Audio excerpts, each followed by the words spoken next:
Hello and welcome to Banking Frontiers Live. We are in for a very interesting conversation around the topic of data. Let us talk to some very interesting CIOs of the industry. And today I have got two very interesting luminaries having this conversation with me. One is Dr. Rajendran, who is the CIO of MCX with me. Dr. Rajendran, welcome to All About Data by Banking Frontiers Live. Thank you very much, Babu. It's indeed my pleasure to talking to your magazine. Thank you very much. We are also talking to Mr. Srikumar, who is the founder of Alpharithm, which has been an undisputed leader in the area of data management and data governance. Sri, welcome to Banking Frontiers Live. Thank you, Babu. Thank you for having me today. So, Dr. Rajendran, let me start with you.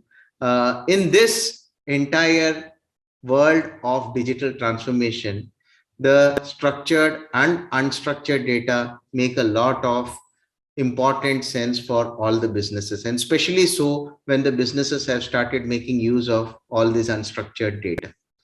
You are working with a lot of applications which consume, and many of which may consume unstructured data as well.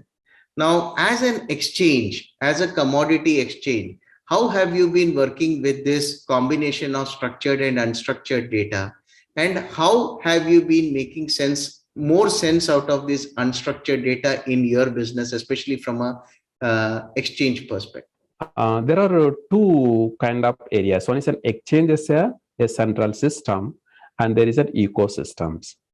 And what you see the things, most of the data at the central locations, mostly on the process and direct inputs goes to the exchange, because exchanges distribute the data.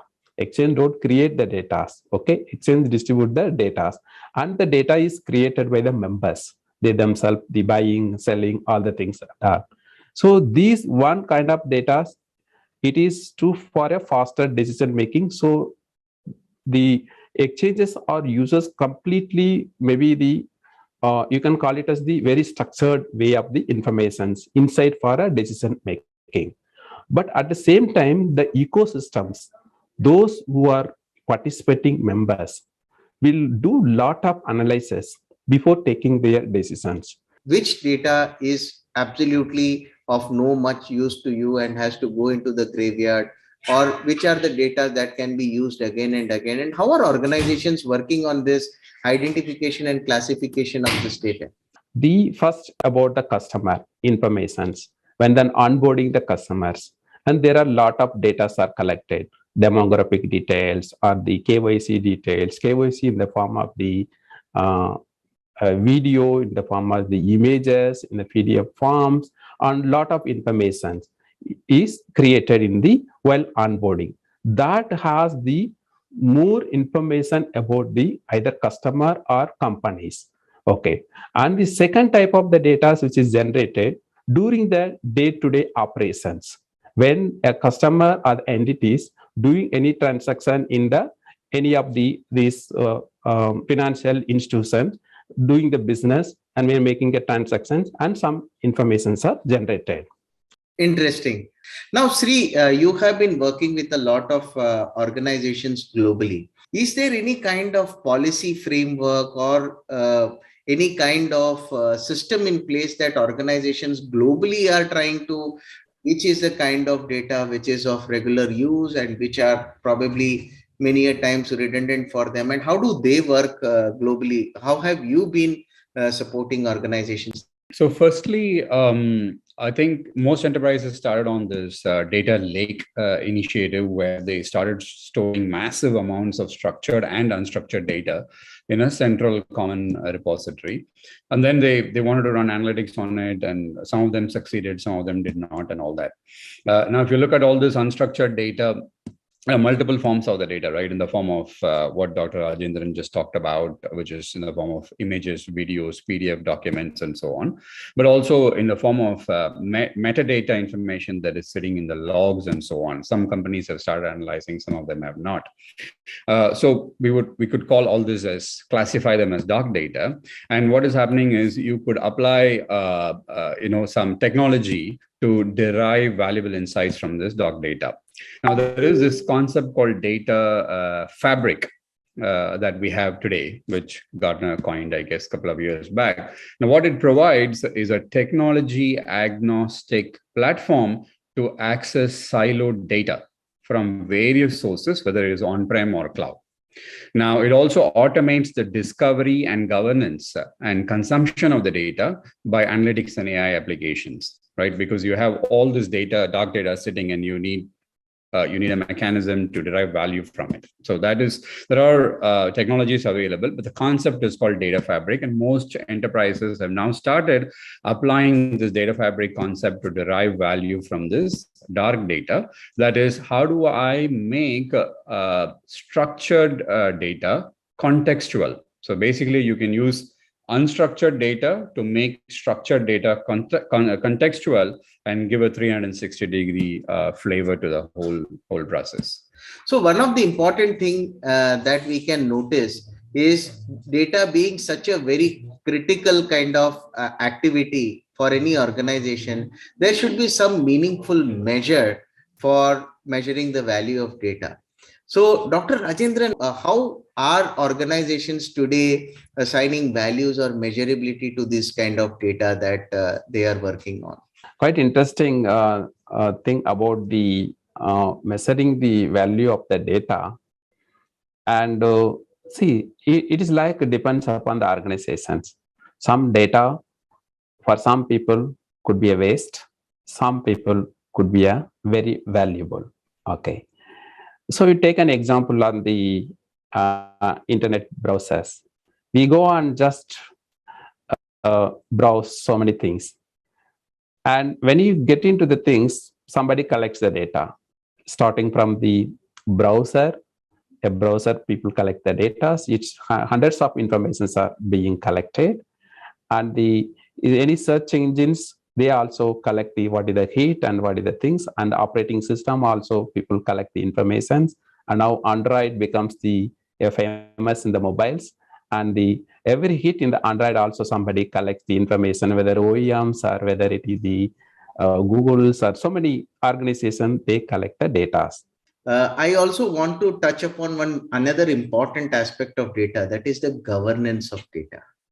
And most of the organizations are today working on a strong governance framework for data.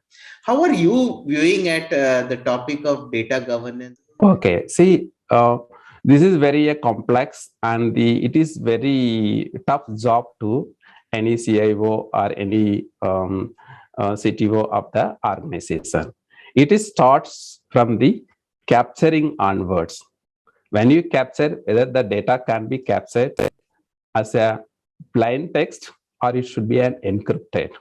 Okay, and where it to be stored, and how long is to be stored, and who will own this data, because everything costs to the organization.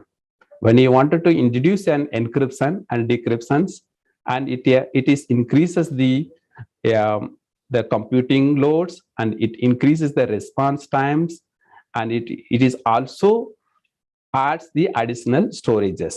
Okay, because of the hashing need to be stored, and the original data need to be stored and compare, and it has the different level of the decision need to be taken by the SCIO.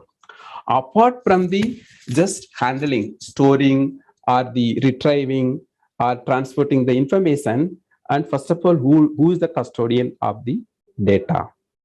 We need to define in the ownership of the data, because this is very important nowadays. Before even the data is travel from one system to another systems, need to define whether it can be shared, first of all. Then second, whether it can be processed. For example, some of the data which is captured, you are taking a consent of the end customers. Only this can be processed for only this kind of the process. Maybe 1, 2, 3, you are telling this can be utilized only for limited purpose, and communicating to a respective people, or it can be used for improving the experience, or it can be improve the security, or such kind of, you are defining, while even capturing data itself, you are defining what purpose you are collecting the data from the end users. Interesting. as a tech service provider, I wanted to know a little bit from Sri on how you have been looking at this area of measuring the value of data on one side, and on the other side about how are you helping in creating a governance framework for data. What we're also seeing is, if you think about data governance, it's trying to address two things. One is, how do I make data as an enterprise asset such that you can derive value from the data, so that you can put measuring and metrics, policies, and frameworks in order to derive value from the data. Now, if you look at the highest state of nirvana, that is where you can monetize the data that you have collected and stored and processed within the organization for many, many years. But also, whether you're measuring or not, the data that you have collected has to make sense for the consumers, which is typically your analytics and AI decision-making processes, which is what most organizations today use that data collected for. But what we're also seeing is that 70% of the data scientists are spending time on preparing and improving the quality of data. They are spending very little time actually building AI models.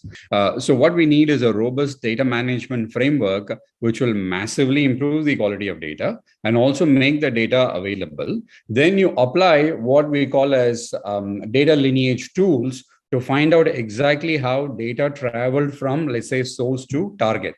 That is the point of collection of this information, like Dr. Rajendran said. And ultimately, somebody has to use this data, which is the target consumer, internal, external, etc.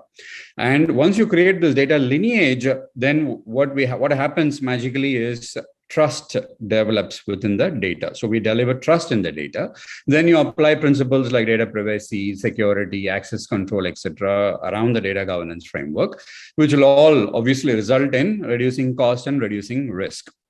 So very interesting perspective to look at from different angles and try to see how things work out. And my last question to you, Dr. Rajendran, as a CIO, you have been working on various projects and you are working on data day in and day out. On one side is the security aspect of the data, securing the data. The second one is governing the data. The third one is risk management and compliance of the data.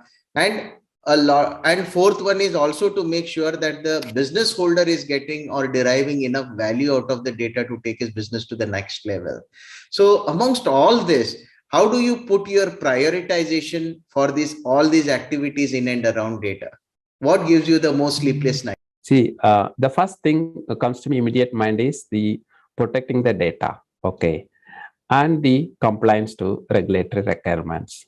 So both the security aspect and the compliance to the regulatory, both are like a two eyes, okay. We need to comply with and we need to secure the data.